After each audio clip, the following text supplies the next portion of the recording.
This is Sawyer Robertson, and you're listening to the Bearcast on SicEm365.com.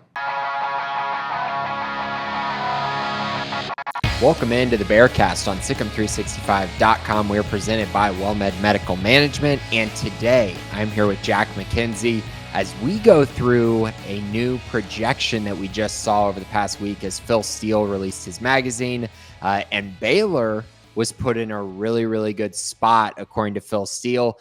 Currently, they are co-favorites to win the Big 12 along with Utah and Iowa State, which a little bit of surprises there in my eyes. We'll talk about that as well. But the Bears are also picked 13th in the country, which is the highest of any program in the Big 12. So, Jack, let's just start with the Bears. This is pretty intriguing, and I would say this is the first national media outlet that has had Baylor ranked this highly. 13th is, you're talking college football playoff contender. Oh, absolutely. And you and Colt were talking about it the other week when y'all were talking about Auburn and the kickoff time was announced and how that could be a borderline top 25 game, or the winner will probably be ranked in week 2. And now you're kind of seeing the outcome of, hey, maybe Baylor will be ranked and ranked decently going in. Obviously, Phil Steele is only one guy. There's plenty of talking heads out there who will give their 2 cents. But that's a really fun thing to see for Baylor fans, even though some might have the reaction I'm having, which is, oh God, no, why? Because I feel like every season goes the opposite of how we think it's going at the start. Like, you think it's going to be a good year, who knows? And you think it's going to be a rough year, and then all of a sudden Baylor pulls out some good wins. So my initial reaction is like, I don't like being at the top of that list. I do think the roster construction is looking pretty good. The amount of production you return on offense is amazing, but there are still plenty of questions. And so it's interesting to see Baylor up at the top and, frankly, at number 13, smack dab in the middle of the playoff conversation. Yeah, it really is. And kind of just looking back a little bit, you're right on the, 2022 high expectations. They end up being a 7-win team. 2023, I think there was expectations that they would bounce back and potentially be a contender again. Terrible season. Last year, I think, was pretty in line with what, they overachieved some, but I think most people probably had this team as a bowl team. Unless you were pretty negative, which I could see that, but Baylor ends up winning 8 games. So it is interesting to see kind of those ebbs and flows, and it's been happening for a while now. But I think this is one of those things where I agree with you. There's some, it's okay to be cautious with this because of what we've seen in the past, but I also think this is a great thing for Baylor. This is really the first one that has had Baylor as a legit contender to this level. I think most people have Baylor as probably one of the top 5 teams in the Big 12, but they're pretty squarely the number 1 team. You go through and look at where Phil Steele has all the other Big 12 teams. The next closest is Utah at 18, and then Iowa State at 21. Like, you're talking another tier back. Between 13 and 18, that's the difference between a legit college football playoff team or not. And so I think that's a pretty distinct line, and one that I haven't seen anyone draw as far as Baylor compared to the rest of the Big 12. Yeah, it's a very distinct line to me. And I find that really interesting because I feel like something that a lot of people know is that the Big 12, it's going to be a knife fight. That's the way people always kind of refer to it these days. And to win in a knife fight, you're probably expecting for your defense to pull a lot of weight. And that's something I think you see from the other two that are tied at number 1 in Phil Steele's projected order, Utah and Iowa State. You expect those 2 programs to have very solid defenses, to not necessarily be relying on their offense to win every game. And right now, the offense for Baylor is clearly the better unit coming out of last season. I think it was in the last 7 games last year, they had a top 10 offense in the nation. And you've got a dark horse Heisman candidate in Sawyer Robertson running the show, getting to the 2nd year in the offense. The fact that they put out that production in the 1st year in that offense, I think bodes really well. And I think that's why you have them with that much higher potential in these rankings. But it is interesting because I find that defense is kind of something that helps bring up your floor, and offense raises the ceiling. So I guess it makes sense in one way, but I'd love to hear your take on that, because those are 2 teams with Baylor in that top 3 that I think rely much more and can more easily rely on that defensive side of the ball. Right. It was kind of an opposite effect for Iowa State last year where their defense really let them down late in the year. But you know what you're getting from a Matt Campbell team. Like, you expect that defense to be good. They've been good pretty much every single year that he has been there. I think in Utah, obviously, I think if you look at Utah's depth chart, if you go through and kind of look at what they return, their defense is going to be good. And I think people are definitely betting on that, and then betting on their quarterback, Devin Dampier, to be something, which it seems like people are very much hyping that up. I'm not sure if I'm sold on that. We'll get to that here in a minute. But I do think it is interesting because I've mentioned this a few times on Sick'em 365 Premium. Like, if Baylor wants to win the Big 12, they're legitimately going to have to probably have a top 45 defense from a scoring perspective, because you look at the teams that were actually in contention last year, they all had it.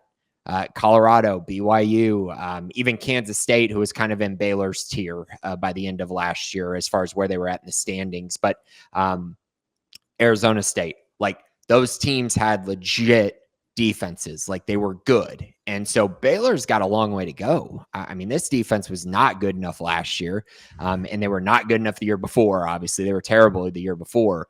So they have a long way to go. And I think it's pretty easy to just sit there and say, oh, but the offense can make up for those mistakes. But in order for that to be true, Baylor's offense would legitimately have to be a top 5 offense in the country to make up for a defense that is around, let's just say 60 or 65, which you could make a case for in my eyes. Real quick, Sawyer Robertson has something to remind you about.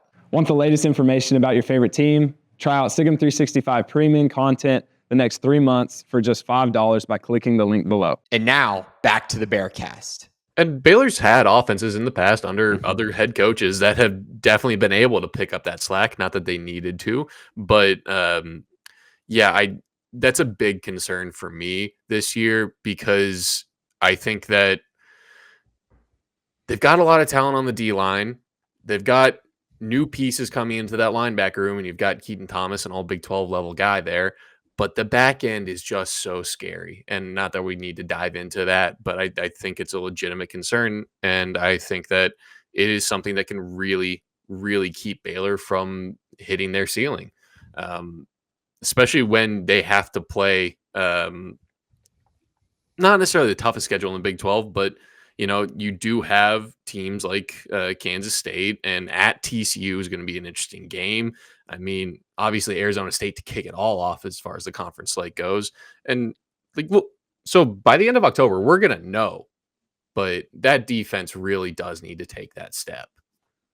Yeah, they do. And they're going to have to take advantage of the matchups that they get against bad offenses, because I think against good offenses, they're probably going to struggle. I just think that's a realistic expectation. When they play the really good offenses in the Big 12, they're going to have to score some points, in my eyes, to win those games. But against the bad offenses, I do think there's some optimism that they'll be able to very much hold their own and very much be able to hold those type of offenses down. So when you look at an Auburn, for instance, like, what's their offense like last season's Houston game? They were missing Campbell Barrington, and that really affected the offense, but the defense was able to step up against a very bad offense and handle it. So it was 20 to 10, 20 to 13. 10, yeah. And that was a really good performance. Kansas had an up and down year last year, but they held them down really well in the last game of the year. So there's reasons for optimism, but I would just say in general, they're probably going to have to score some points against the better offenses in the Big 12. One other thing I want to mention just on the Baylor side of things really quick before we move on to the rest of the Big 12.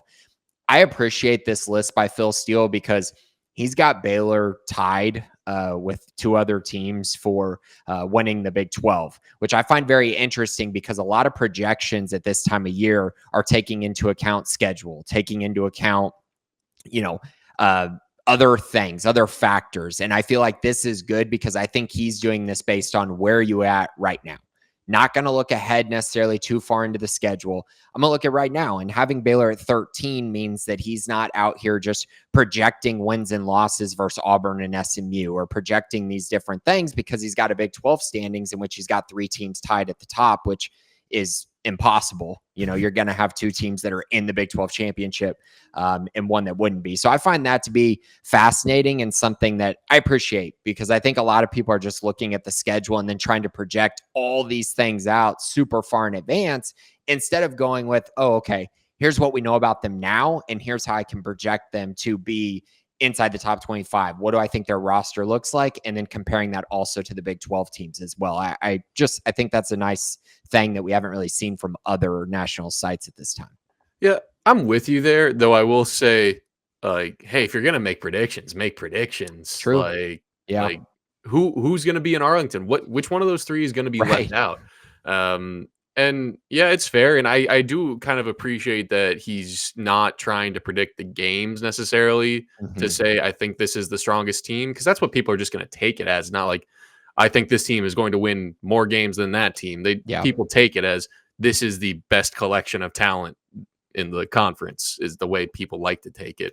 So I appreciate it on that level, but I am very interested to see who comes out of this knife fight this year, because the way these are structured, 3 teams at number 1, 3 teams at number 4, 2 teams at number 7, 2 teams at number 9. I feel like that's exactly how it's going to play out as far as groupings at the end of the year. And so he's got them in tiers. I like the way it's organized. I just really want to know, like, the way he sees it properly playing out. So, at the end of the day, you take what you get. And the national rankings numbers, like Baylor at 13, Utah at 18, Iowa State at 21, Arizona State at 23, Kansas State at 24. We don't need to talk about whoever might be next on that list, and we will, though. Either way, having both of those sets kind of helps put it all into perspective. But I'm with you at the end of the day, because I think it reflects what the Big 12 is. I do too. I think it's very reflective of how this conference normally plays out and how it is right now. I mean, the parity is just insane. I mean, anyone can win the conference. We saw that with Arizona State last year. Okay, so Jack, I gotta get this off my chest. Okay. Utah has no business being the second best, highest ranked team in the Big 12. And maybe that's a hot take, but they have no business being that raised some red flags to me, and not just red because it's Utah. Yeah, it absolutely did. I mean, so we're going to count. So I'm supposed to sit here on June 11th and just say Devin Dampier is going to solve all of their offensive problems, and they're going to be super good. A 5'10" quarterback is just going to solve everything for them. Yeah, I don't know how you can sit there with that much confidence and say that. Yeah. So, yeah. That was my first initial, like, wow, Utah at 18. I understand the rest of their roster is really good, but here's my pushback on that. The rest of their roster was really good last year too, and they were terrible because quarterback play wasn't good enough. And in my eyes, the scheme wasn't quite there last year to adapt to that. So how's it going to adapt to just a very mobile running quarterback who threw 12 touchdowns and 12 interceptions? So they're basically just going to be a running football team with an inaccurate quarterback. And they also need to figure it out on the earlier side with him at quarterback, because their first conference game is Texas Tech. Yeah. That is no slouch of a conference opener. And then at West Virginia, I know not everyone's Baylor, and maybe Baylor people and fans and pundits have a little PTSD from how long it took to get a win in Morgantown and the way those things happen, but it's not an easy place to visit.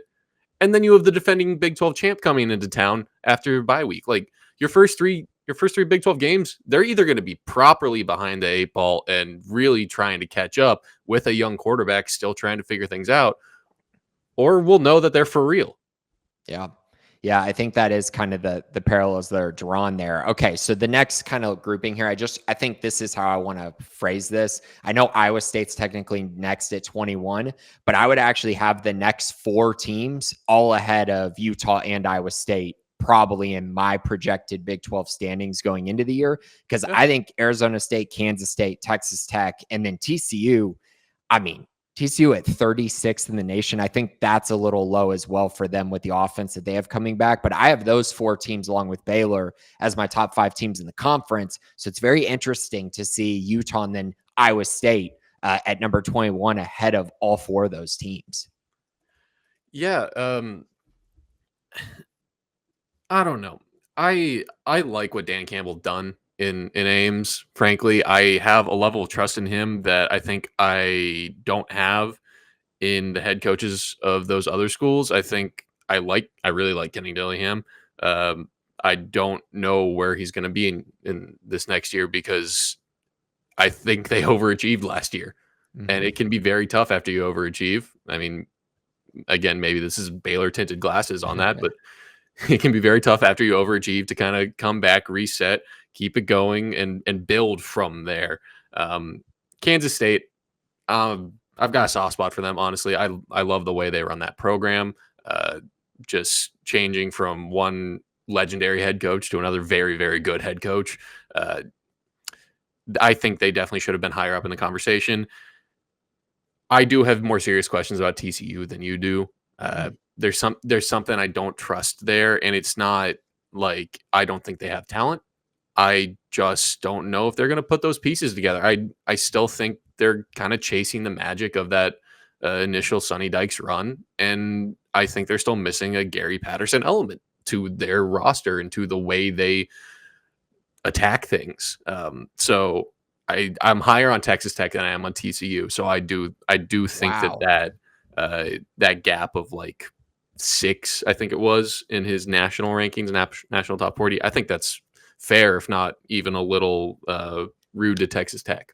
So my question on that is, what has Joey McGuire done that's given you more confidence in them than what Sonny Dykes has done at TCU? Because I think the only sure thing that we know is that TCU's offense is going to be good. I think one is coaching on the downhill, and I think the other is trying to get over the hilltop.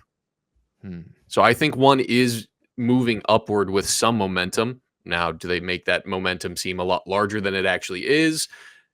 Is their quarterback necessarily any better than the guy in Fort Worth? I don't have answers to those questions, but I just feel like if one team is going to outperform the other this year definitively, I am ready to put my money on Tech more than TCU.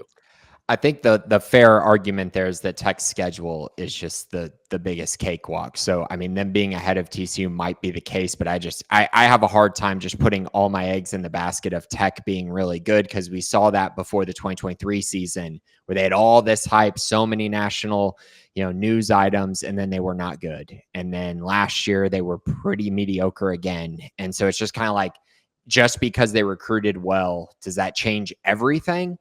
I don't know about that. You mentioned Kansas State. I'm higher on Kansas State as well. I think there's a good culture there, and something about them kind of having a failure of last year makes me intrigued about them having a bounce back. Even though they weren't bad last year, I just think they performed well below their expectation. And I think because of that, there's a hunger there. There's something unique about that team that I think is different than Arizona State. What Arizona State had a year ago. Real quick, I think a hungry Kansas State team is something very scary. Yeah. Very, very scary. Because if you take the dirty worker type mentality and you give them some extra juice, they're not running on hype. They're not running on talent alone. They are running on pure, we're going to do this because we're going to work harder than you and we're going to fight harder than you. And I think that's a scary thing. So I would not bet against Kansas State this year in the Big 12. Okay, so after that top 6, it gets into, then you have BYU, Cincy, Kansas, Houston, UCF, Colorado, Oklahoma State, Arizona, West Virginia. Of those kind of teams I mentioned, is there one or two in there that you think are, either higher than they should be or much lower than they should be? I definitely don't like the West Virginia last place pick. Right off the bat, I have a lot worse feelings about Arizona, Oklahoma State, and frankly UCF. Yes, yeah. Those 3 are my cellar dwellers to me. I feel like UCF's turnover. I didn't love the Scott Frost hire. I got to be honest. I don't think that retread is going to work out the way people hope it will. Gundy is Oklahoma State, and Gundy's the one where I'm a little hesitant to say cellar dweller, just because you doubt that guy one too many times, and he's going to prove you wrong. I don't think the game has passed him by, and I think that the stabilization of some of this NIL stuff with the house settlement could actually see him get a second wind here. Maybe not necessarily this year, but in the near future, and I think Oklahoma State will have enough patience to see that through. Arizona, I don't think they made the right hire, and I believe we'll see that on the field this year. But as far as any people too low, there's no one that really stands out to me. Maybe if Kansas puts it together. Yeah. Otherwise, I think this bottom half is decently well ranked.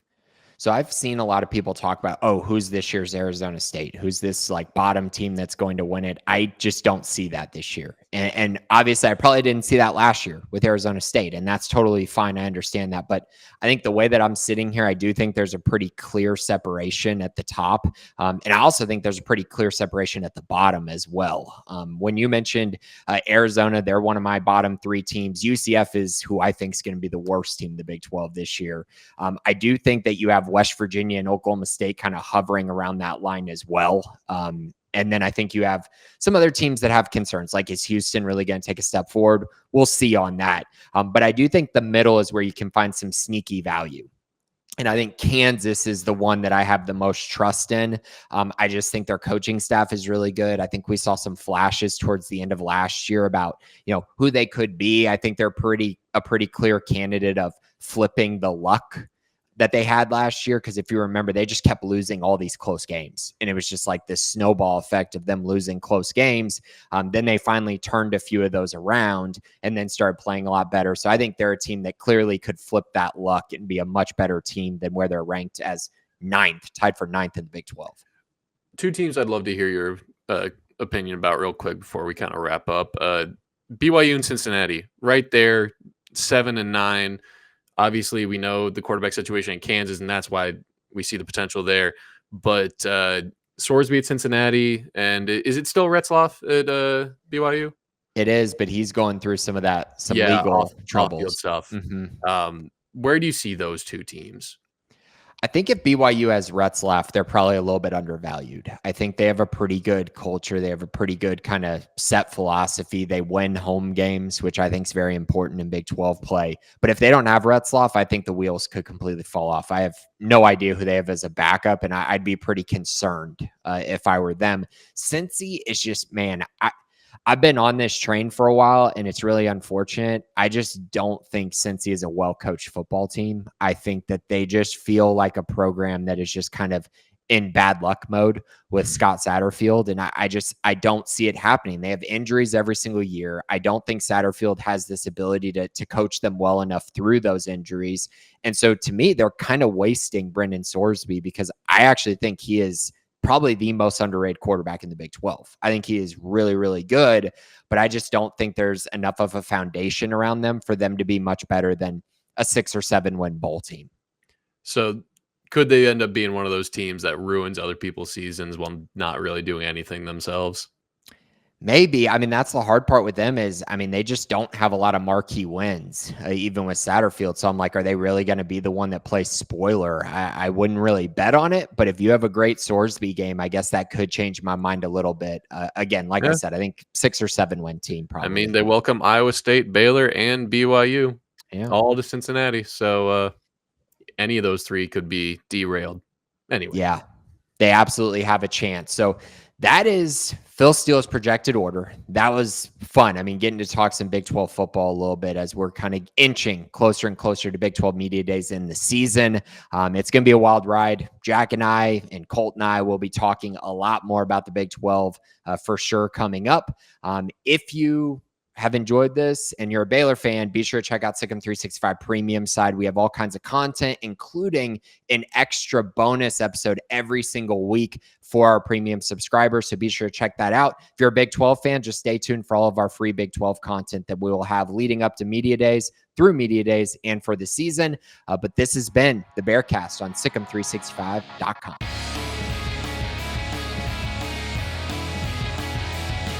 Join Sikkim 365 Premium on a $1 for 1 month trial to read our experts' notes and insights. Know about high school commits, off-season transfers, coaching staff changes, and so much more before the rest. Also, download the Sikkim 365 app on your iPhone today to get instant notifications of breaking news, read up on the latest inside info, easily interact with other Baylor fans on our forums, and get alerts for anything published by your favorite staff members.